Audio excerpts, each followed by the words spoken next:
Unending battle for survival, few challenges reflect Nigeria's post-independence struggles more starkly than security. By the late 2000s, Boko Haram insurgency plunged the nation into one of its darkest chapters.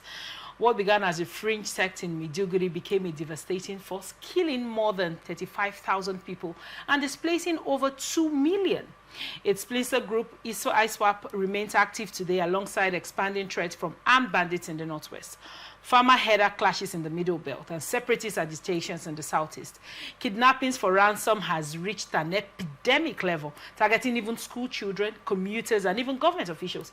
From the adoption of Chibok girls in 2014 to repeated mass kidnappings in Zamfara and Katsina, the state's inability to guarantee basic safety has eroded confidence. Now, the paradox of this stack is this: Nigeria has Africa's largest standing army and one of its biggest defense budgets, yet insecurity worsens. Analysts point to corruption, weak intelligence, and abuse by security forces as obstacles. At 65, the country still struggles to protect citizens locked in an unfinished battle against both armed threats and systemic failures. Do you think that insecurity we suffer today is about weak institutions than the presence of armed groups themselves?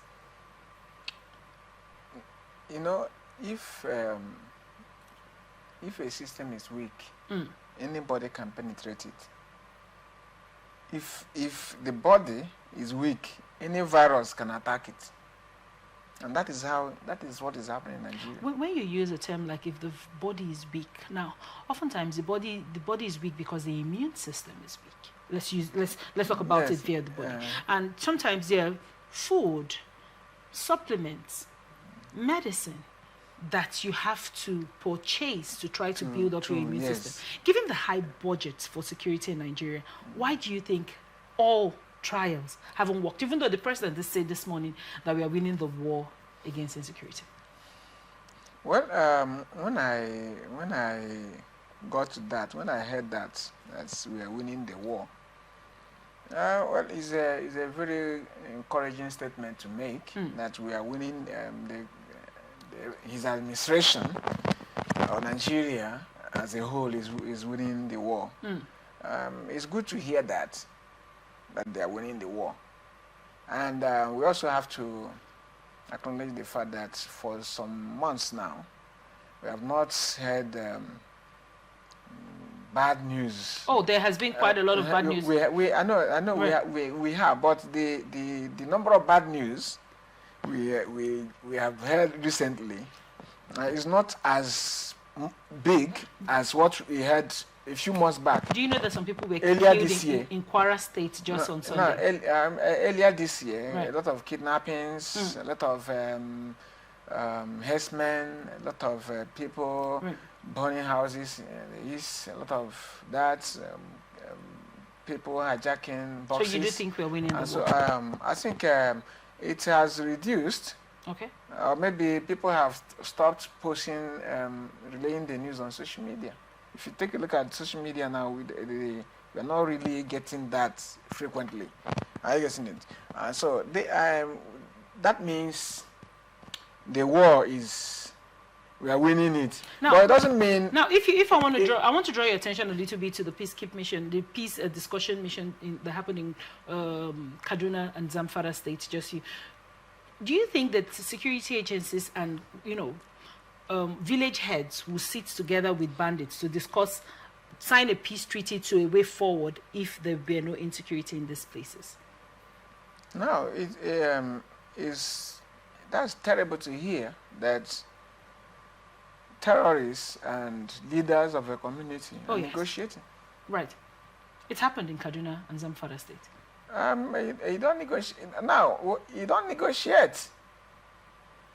You don't negotiate at this level. But what happened? You need to, first of all, okay, when you hear that a soldier has been killed, a policeman has been killed, if it happens in the east, do you hear about negotiation? Do they use the diplomatic means of resolving the matter? They always want to use force to match force. So at this stage, you need to show that you have the military when there is presence of insecurity. You need to first of all show that the military is alive. Are in charge. Are in charge. But you don't go after the civilians, unarmed civilians. Let the police, at least even if it's the presence of military, first and foremost. Are you getting it? Yeah. Then you now after that, you can use, because in leadership, military force. We have military force, which military force comes is what protects a nation. But how a nation wins battles, resolve conflicts, is through negotiation and diplomacy. So it's good enough that was employed. So the first of all, you need to let the military, let there be the presence of military in the place, in the community. Then, if you want to negotiate, if you believe that these are people you can negotiate with, you use diplomacy. Right. You want to know why are you doing this, and then what can we do to make sure you are not in this kind of mood again.